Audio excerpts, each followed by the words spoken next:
बराह रास्त आपको ले चलेंगे। नायब वजीर आजम इसहाक डार इस वक्त मीडिया से गुफ्तगू कर रहे हैं। वो ये हुकूमत नहीं लाई, ये आपको ज़रूर रजिस्टर होना चाहिए। ये वो पाकिस्तान को उस वक्त याद कर रहे हैं जब मियाँ मोहम्मद नवाज शरीफ वजीर आजम थे 2013 में। मुल्क जो था वो यानी बहुत बुरी हालत में था और ये उस वक्त यानी प्रोजेक्शन की गई थी कि ये 6 से 7 महीने में जो भी पॉलिटिकल पार्टी जीत के आएगी वो इस मुल्क में डिफ़ॉल्ट डिक्लेयर करेगी। अल्लाह के फजल करम से मियाँ नवाज शरीफ साहब की क़यादत में सिर्फ 3 साल के कलील अरसा में 2016 तक पाकिस्तान दुनिया की 24वीं बड़ी मईशत बन चुका था और तमाम महंगाई कितनी थी 2% और जनरल महंगाई कितनी थी 3.6% और तरक्की का रफ्तार पहिया क्या था 6%। शरह मुनाफा के लिए मैं सूद का लफ्ज़ इस्तेमाल नहीं करता, वो 5.25%। तो फिर जो मुल्क में एक कॉन्स्पिरेसी के तहत उनकी वजारत उज़्मा को ख़त्म किया गया, मुल्क में अफरा तफरी फैलाई गई। एक जो हाथ से चुने हुए था 2011 में, ये इसी मीनार पाकिस्तान के नीचे करोड़ों रुपये लगा के जिसको इंट्रोड्यूस किया गया था, उसकी हुकूमत लाई गई। 2018 के इलेक्शन चोरी किया गया और उसके बाद जब उन्होंने छोड़ा तो पाकिस्तान की मईशत 24वीं दुनिया की मईशत से 47वीं मईशत बन चुकी थी। ये आप हकायक जो हैं, आपका फ़र्ज़ है कि आप कौम को शेयर करें। और पिछले जो 16 महीने थे वो बिल्कुल उस नहज पे पहुंच चुकी थी, वरना मुस्लिम लीग नून को PDM को हुकूमत लेने का शौक़ नहीं था। वो इसलिए ली कि अगर ना लेते और ना पूरी कोशिश करते तो शायद मुल्क दिवालिया हो जाता। अल्लाह के फजल करम से मुल्क को दिवालिया होने से बचाया। अब दोबारा मुल्क की मईशत के लिए दिन रात वज़ीर आज़म शहबाज शरीफ और उनकी टीम काम कर रही है। कहते थे जो है पाकिस्तान तन्हाई का शिकार है। आज देखिए कि हर जो बड़ी कुव्वत है, जो बड़े ममालिक हैं, वो पाकिस्तान के साथ अपने सफारती यानी ताल्लुकात को भरपूर तरीके से उनके साथ हो रहे हैं। कोई दुनिया के कोई सदूर यहाँ आ रहे हैं, कोई सदूर को मिलने हम जा रहे हैं।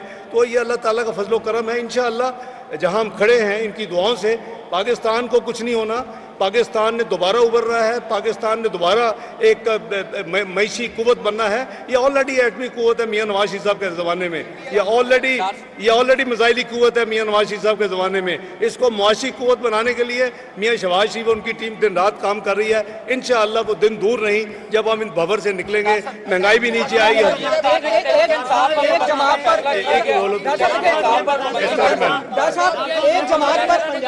यार 2 सवाल कर चुका है। डॉक्टर साहब ये बता दें कि पंजाब हुकूमत जो है वो आवाम को रिलीफ दे रही है, जबकि दूसरी तरफ से यार सामने की बात करें।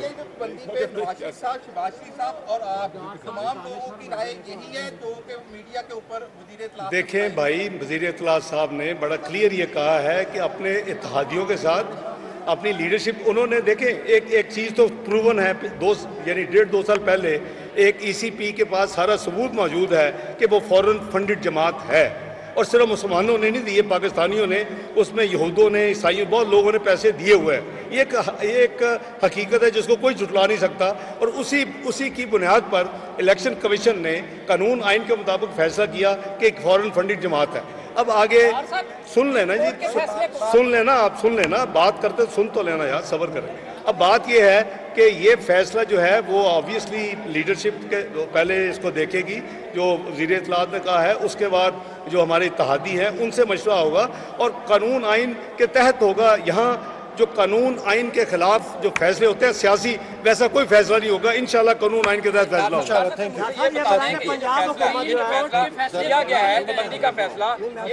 मैं अभी जवाब दे दिया ना यार,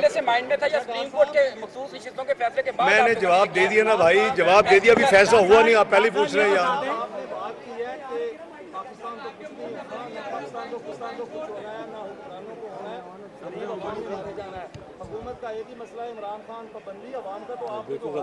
बिल्कुल गलत बात है। अगर हमने करना होता तो बहुत कुछ हो सकता था। हमने कानून आइन के तहत जो प्रोसेस है, हुकूमत उसमें कोई टेम्पर नहीं कर रही। ना सुबह शाम इमरान खान साहब की तरह DG FI को बुलाती है, ना DG NAB को बुलाती है, ना चेयरमैन NAB को बुलाती है, आपके सामने है। तो इसलिए बात यह कैबिनेट अपना काम कर रही है और जो कानून आइन के तहत जो मामला है वो खुद ब खुद तय हो जाएंगे।